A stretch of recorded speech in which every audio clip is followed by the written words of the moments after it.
चमके मेहनत करेंगे, इस बार पेपर फोड़ देंगे, इस बार दिन रात मेहनत करेंगे। क्या भरोसा है, क्या गारंटी है इस बार बीच में तुम आलसी नहीं हो जाओगे? क्या भरोसा है इस बार तुम्हारे नंबर बाद में नहीं गिरने लगेंगे? क्या भरोसा है तुम लेक्चर देखना नहीं बंद कर दोगे? प्रॉमिस तो हर बार करते हो ना, कंपटीशन में कूद जाते हो, रेस में कूद जाते हो, तो ये मायने नहीं रखता कि आप कितना अच्छा कर रहे हो, तब ये मायने रखता है आप अपने अगल बगल वालों से अच्छा कर रहे हो कि नहीं। कि आज साला कुछ भी हो जाए, अगर मेरी मौत नहीं हो रही, मैं आजकल काम आज खत्म करूंगा, तो तुमको जान लगाना पड़ेगा।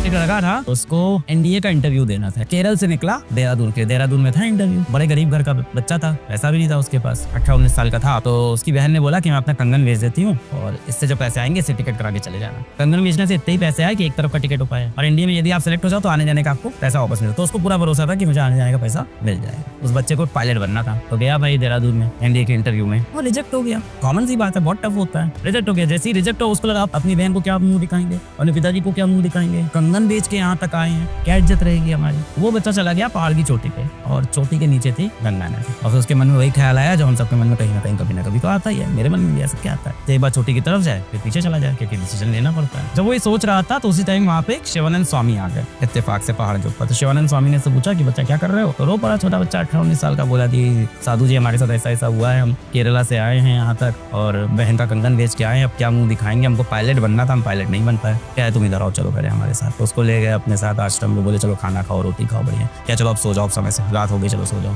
सो गया। अगले दिन सुबह उठे, कह लो किराया लो, चलो घर जाओ। तो फिर वो फिर से रो दिए कि यार साधु जी हमें तो लगा था आप कुछ सोल्यूशन बताओ, कुछ ज्ञान बताओगे, आप तो ऐसे किराया दे के वापस भेज रहे हो। तो उन्होंने कहा कि तुम पायलट आज इसलिए नहीं बन रहे हो क्योंकि भगवान ने तुम्हारे लिए कुछ बहुत बड़ा प्लान कर रखा है। तो बंदा प्लेन उड़ाना चाहता था, फिर उसने मिसाइल उड़ाई। डॉक्टर एपीजे अब्दुल कलाम साहब। यही डेडिकेशन चाहिए तुमको, यही आग तुम्हारे अंदर होनी चाहिए। चाहे आज आंधी आए, चाहे तूफान आए, कि आज साला कुछ भी हो जाए, अगर मेरी मौत नहीं हो रही, मैं आजकल काम आज खत्म करूंगा। तो ये तुम्हारे अंदर डेडिकेशन होना चाहिए, इस चैनल की आग होनी चाहिए। भाई अंत में जाके तुमको पता है सिलेक्शन के लिए उतने ही सीट्स है, सीट्स उतनी ही रहने वाली है। मैं हमेशा बोलता हूँ पेपर डिफिकल्ट नहीं है, नंबर ऑफ सीट्स बहुत कम है, प्रॉब्लम इतनी ही है। तुम कितना अच्छा कर रहे हो ये मायने नहीं रखता, तुम्हारा कॉम्पिटिटर कितना अच्छा कर रहा है ये मायने रखता है। तो तुम्हें खुद से नहीं, तुम्हें पूरी दुनिया से कॉम्पीट करना होता है। कई बार कहते हैं यार कंपटीशन से क्या मतलब होता है, ये लाइन मैंने कई बार सुनी है, हमें सिर्फ अपना अच्छा करना है। तो तुम्हारा अच्छा तो 550 है, क्या होगा 550 में नहीं मिलेगा ना कॉलेज। तुम्हारा अच्छा 600 है, 600 में कॉलेज नहीं मिलेगा ना। क्या करोगे अपना अच्छा करके? बोर्ड पे लगा के रखना दीवार पे कि मेरे 600 नंबर आए थे, मैं पिछली बार 400 थे, इस बार 600, तो मेरा अपना अच्छा हो गया। जब आप कंपटीशन में कूद जाते हो, रेस में कूद जाते हो, तो ये मायने नहीं रखता कि आप कितना अच्छा कर रहे हो, तब ये मायने रखता है आप अपने अगल बगल वालों से अच्छा कर रहे हो कि नहीं। बहुत हैवी कंपटीशन है तो तुमको जान लगाना पड़ेगा, वहां से शुरू होती है असली मेहनत। वो करने से आप डरते हो। आप अभी कोई मूवी देख के आओ, मैं कहूँ उसकी पूरी कहानी लिखो। अभी एक मूवी देख के आए होगे ना कोई, मैं बोलूं पूरी कहानी लिखो तो आलस लगेगा आपको, यार कौन लिखे, हाँ ठीक है याद है, 4 दिन बाद भूल जाओगे। आप ना खुद को दिलासा देते हो, झूठा दिलासा। कई बार आप देते हो वो चैप्टर तो मेरा कंप्लीट है, तुम्हें अभी नहीं आया, अभी तुमको मेहनत करने की जरूरत है। रोज आपको अपनी हकीकत दिखनी चाहिए, रोज आपको टाइम बाउंड के अंदर क्वेश्चन सॉल्व करने हैं। खुद से सच्चाई देखेंगे ना, 10 में से 2 वो एक्सेप्ट करेंगे, अभी मेरे 10 से 2 हो रहे हैं। अगले दिन कोशिश करेंगे 10 में से 3 हो, अगले कोशिश करेंगे 10 में से 4 हो, इंप्रूव करेंगे खुद को। साल के अंत में आते हैं 10 में से 10 होंगे। सबसे इंपॉर्टेंट पॉइंट, बहुत से बच्चे इसीलिए नीट में सिलेक्ट नहीं होते क्योंकि वो रिविजन नहीं करते। तो डिसिप्लिन कैसे आएगा कि जवान डिसिप्लिन ले आओ, ऐसे नहीं आएगा।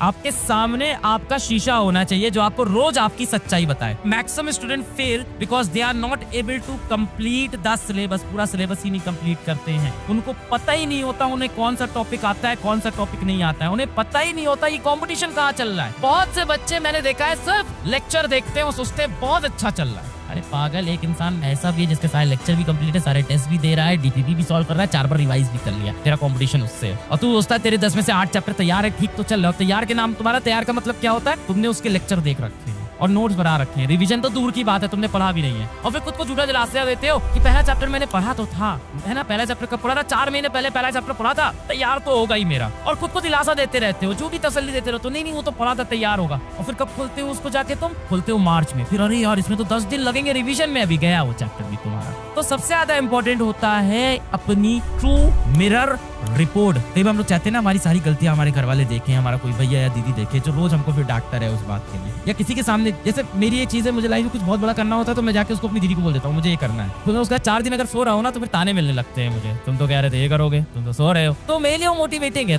पर मुझे पता है कि मेरी दीदी जो भी कर रही है मेरे भले के लिए। मैं सुबह 6 बजे ना उठूं तो माँ आके मुझको बोले 6 बजे क्यों नहीं उठ रहा है तू। मैं अगर रात में पढ़ाई ना करूँ तो पापा आके मेरे को डांटे। देखो हम सब जो इंसान है ना वो डंडे पे चलते हैं, जब तक डंडा नहीं पड़ता हम काम नहीं करते हैं। चमके मेहनत करेंगे, इस बार पेपर फोड़ देंगे, इस बार दिन रात मेहनत करेंगे। क्या भरोसा है, क्या गारंटी है इस बार बीच में तुम आलसी नहीं हो जाओगे? क्या भरोसा है इस बार तुम्हारे नंबर बाद में नहीं गिरने लगेंगे? क्या भरोसा है तुम लेक्चर देखना नहीं बंद कर दोगे? क्या भरोसा है तुम डीपीपी सॉल्व करना नहीं बंद कर दोगे? प्रॉमिस तो हर बार करते हो ना तुम खुद से हर बार प्रॉमिस करते हो ना कि मैं करके दिखाऊंगा, फिर क्या होता है? कई बार क्या होता है, हमें जब बुखार आता है तो हम पैरासीटामोल खा लेते हैं, दूसरी बार आया फिर पैरासीटामोल, तीसरी बार पैरासीटामोल, और है क्या भाई, अंदर आपके वायरल इन्फेक्शन है, एंटीवायरल ली नहीं आपने, एंटीवायरल नहीं लोगे, वायरल इन्फेक्शन कैसे सही होगा? चला जा रहा है भाई, आपने अपना कोविड का टेस्ट ही नहीं कराया, आपको पता ही नहीं कि आपकी एक्चुअल प्रॉब्लम क्या है।